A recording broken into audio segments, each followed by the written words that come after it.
Profecia. O que seria profecia? Profecia na linguagem popular é quando uma pessoa falando em mistério chega em você e entrega um recado de Deus ou fala que Deus está falando para ela. Todo mundo entende que isso é profecia. É um ato muito comum que acontece dentro de igrejas pentecostais ou neopentecostal, independente da definição como você possa chamar. Mas na linguagem popular as pessoas entendem que quando ela vai receber a profecia de alguém é isso.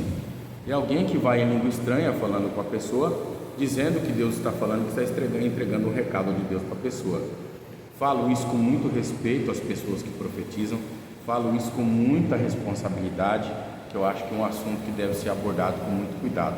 Tanto que em 1 Coríntios, no capítulo 14 e no versículo 32 está escrito: porque o espírito dos profetas, porque, veja bem, está escrito assim, e os espíritos dos profetas estão sujeitos aos profetas. Quer dizer que o espírito do profeta, ou o espírito dos profetas, o seu espírito, está sujeito a você. Só o Espírito de Deus que não está sujeito a nós. Imaginou se Deus estivesse sujeito a nós, o que nós faríamos com Ele?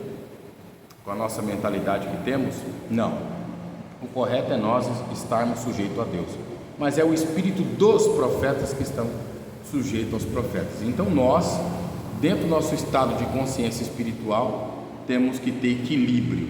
E falo disso com muita propriedade e responsabilidade para não tentar ferir ninguém. Bom, o que seria profecia então?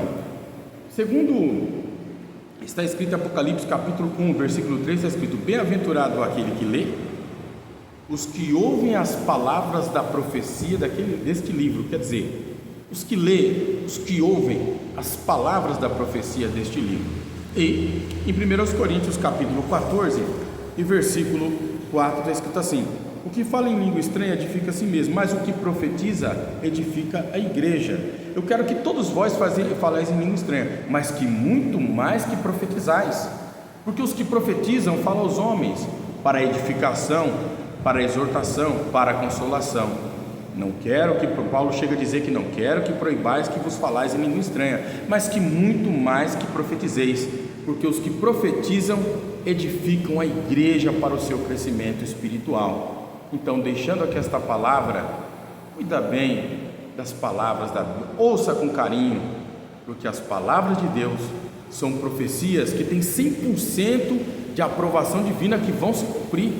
Tanto que no Evangelho de Mateus, se não me lembro bem, capítulo 5, o versículo ali, mas está em Evangelho de Mateus, está escrito assim: não vai se omitir nem um tio, nem um jota, em que tudo haja se cumprido. Eu velo para cumprir com a minha palavra. Deus vela para cumprir com a sua palavra. Então coloque a sua fé, não numa profecia em que uma pessoa diz que uma voz falou com ela, mas sim uma profecia em que a voz de Deus fala com o indivíduo, confirmando a palavra que foi pregada. Deus abençoe, em nome de Jesus.